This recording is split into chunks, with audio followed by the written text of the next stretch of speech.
नमस्कार दोस्तों, मैं राणा यशवंत और आप देख रहे हैं सारांश।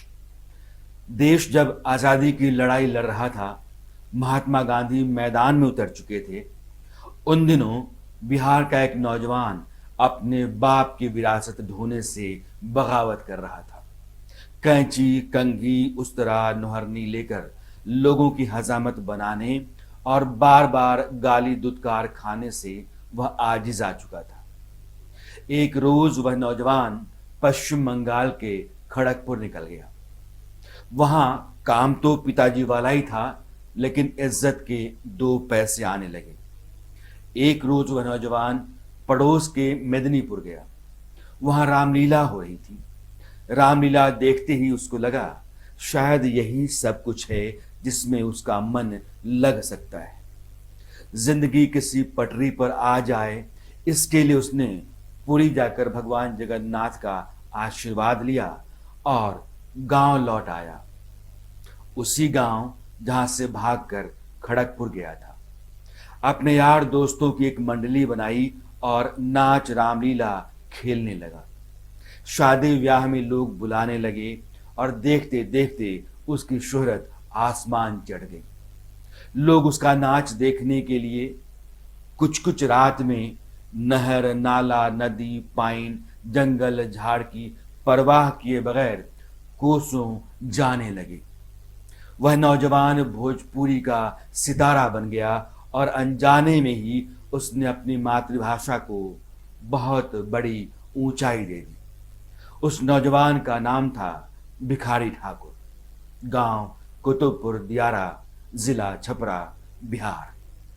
जहां आज सारांश में मैं उसी भिखारी ठाकुर के जिला छपरा की बात करने जा रहा हूं। भिखारी ठाकुर भोजपुरी के शेक्सपियर कहे जाते हैं, या यूं मानिए कि हिंदी के भारतेंदु हैं। वे भोजपुरिया समाज, संस्कृति और परिवेश के ध्वजवाहक रहे। बाहर बसे बिहारियों के लिए बटोही।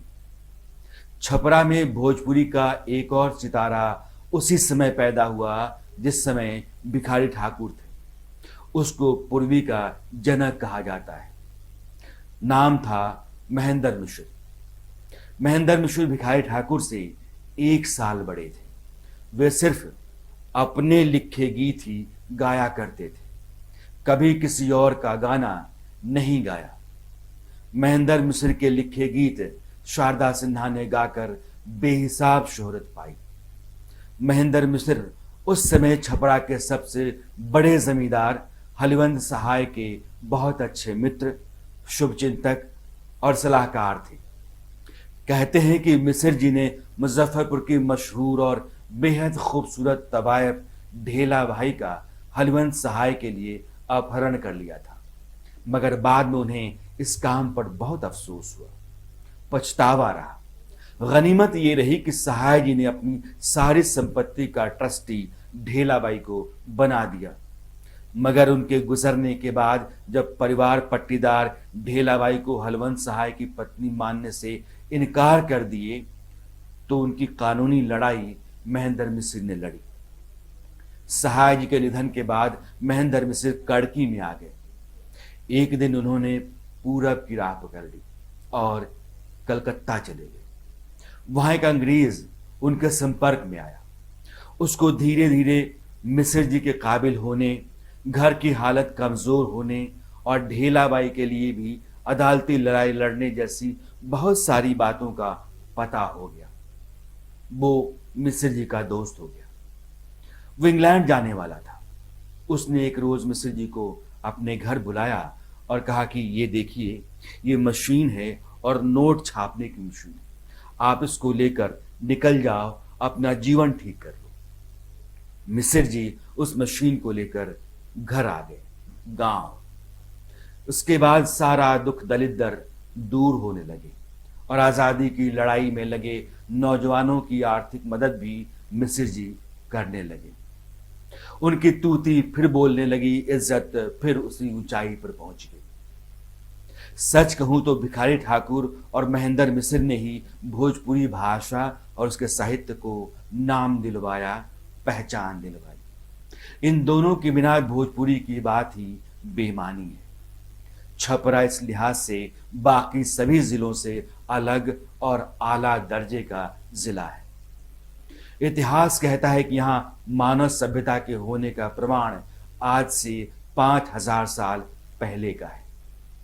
छपरा शहर से करीब 11 किलोमीटर दूरी पर गंगा किनारे चिरान नाम की जगह है। वहां 1960 में खुदाई के दौरान पुरातात्विक अवशेष मिले 2500 साल पहले के। इतिहास के जानकारों की राय में छपरा में नवपाषाण काल और ताम्रकाल में इंसानी बस्तियां थीं। यानी भारत में जो सबसे पुरानी सभ्यता रही उसका एक हिस्सा छपरा में भी रहा। बिहार के प्राचीनतम स्थानों में एक गौतम स्थान भी छपरा में ही आता है। पुराणों में उल्लेख है कि सरयू किनारे ऋषि गौतम की यहाँ तपोभूमि थी, जिन्हें सप्तर्षियों में एक माना जाता है और ब्रह्मा के मानस पुत्र के तौर पर भी उनका महात्म्य है। अहिल्या ऋषि गौतम की ही पत्नी थी, जिनका उद्धार भगवान राम ने किया था। छपरा में ही आमी शक्तिपीठ है, इसे अंबिका स्थान कहते हैं। पुराण कहते हैं कि राजा प्रजापति दक्ष के यहाँ माता दुर्गा ने सती के रूप में जन्म लिया था और भगवान शिव से उनका विवाह हुआ था। राजा दक्ष ने एक यज्ञ किया, लेकिन उसमें उन्होंने भगवान शिव को बुलावा नहीं भेजा। इससे सती क्रोधित हो गईं और उन्होंने यज्ञ कुंड में कूदकर जान दे दी। इसके बाद शिव वहां पहुंचे और यज्ञ कुंड से पत्नी का शव निकालकर तांडव करने लगे। वो क्रोध से पागल हुए थे। तीनों लोकों में कोहराम मच गया। इसके निवारण के लिए भगवान विष्णु ने सुदर्शन चक्र चलाया ताकि सती का शरीर खंड खंड हो जाए और शिव शांत हो जाएं। सती के शरीर के अंग जहां जहां गिरे वहां शक्तिपीठ बने। अंबिका स्थान उन्हीं शक्तिपीठों में से एक है। बिहार के छपरा जिले में गंगा और गंडक के संगम पर हरिहर क्षेत्र है, जहां के बारे में पुराण कहते हैं कि यहीं गज और ग्राह का युद्ध हुआ था। इस जगह पर शिव और विष्णु के मंदिर आप साथ साथ देखेंगे। पास में कार्तिक पूर्णिमा को सोनपुर में मवेशियों का सबसे बड़ा मेला लगता है और कहा जाता है कि मौर्य काल में जो राजा हुआ करते थे वे अपने हाथी घोड़े इसी मेले से खरीदा करते थे। आजाद भारत में देश के सबसे बड़े और सफल आंदोलन जेपी मूवमेंट के जयप्रकाश नारायण छपरा की उन विभूतियों में हैं जिन्होंने देश की राजनीति और समाज को नए सिरे से आंदोलित किया और सत्ता के स्थापित मानकों को ध्वस्त किया। छपरा के सिताब दियारा में पैदा हुए जयप्रकाश नारायण देश के महान समाजवादी चिंतकों और राजनेताओं में गिने जाते हैं। उनके संपूर्ण क्रांति के सिद्धांत को समता मूलक समावेशी विकास का आधार माना जाता है। बिहार के पूर्व मुख्यमंत्री लालू प्रसाद यादव छपरा से ही लोकसभा चुनाव लड़ते रहे। जब वे मनमोहन सिंह सरकार में रेल मंत्री थे तो उन्होंने छपरा के दरियापुर में 2008 में रेल चक्का कारखाने की नींव रखी। 2014 से यहाँ पहिए का प्रोडक्शन शुरू हो गया। जिले में एक रेल इंजन फैक्ट्री भी है मढ़ौरा में, जहाँ 2018 से उच्च तकनीक और आधुनिक सुविधाओं से लैस डीजल इंजन बन रहे हैं। यानी आप कह सकते हैं कि छपरा का औद्योगिक विकास हुआ है, वरना यहाँ चॉकलेट की नामी गिरामी कंपनी मॉर्टन की फैक्ट्री के 90 के दशक में बंद होने और चीनी मिल के ठप पड़ने के बाद बेहतरी की उम्मीद धुंधली पड़ गई थी।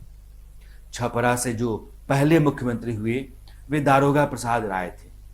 उनके साथ तो एक दिलचस्प किस्सा हुआ और देश की राजनीति में वह अपनी तरह का इकलौता मामला है। 1970 में दारोगा प्रसाद राय को इंदिरा गांधी के वीटो से मुख्यमंत्री बनाया गया। उस समय बिहार राजपथ परिवहन के एक आदिवासी कंडक्टर को सस्पेंड किया गया था। वह कंडक्टर सरकार में शामिल झारखंड पार्टी के आदिवासी नेता बागुन सुम्बरई के पास पहुंचा और कहा कि सर, मेरा सस्पेंशन वापस करवा दीजिए। बागू ने सीएम से कहा, लेकिन मामला जस का तस बना रहा। हफ्ते भर बाद बागुन जब दोबारा दारोगा प्रसाद राय से मिले तो उन्होंने याद दिलाया कि वो कंडक्टर वाला काम बाकी है, आप देख लीजिए। मुख्यमंत्री ने कहा कि अच्छा देखते हैं, मगर किया कुछ नहीं। नतीजा ये हुआ कि बागुन सुमरई नाराज हो गए और सरकार से झारखंड पार्टी ने समर्थन वापस ले लिया। नतीजा सरकार गिर गई, यानी एक कंडक्टर के चलते दारोगा राय की सरकार चली गई। बतौर जिला सारण, जिसका मुख्यालय छपरा है और छपरा जिला भी जिसे कहा जाता है, यह बहुत पुराना है। अंग्रेजों ने 1866 में सारण को चंपारण से अलग किया और इसे तिरहुत कमिश्नरी में शामिल किया गया। तब छपरा जिले में 3 सब डिवीजन हुआ करते थे, छपरा, सिवान और गोपालगंज। मगर 1972 में सिवान और गोपालगंज को अलग जिला बना दिया गया। उसके बाद से एक जिला बचा, सारण, जिसका मुख्यालय है छपरा।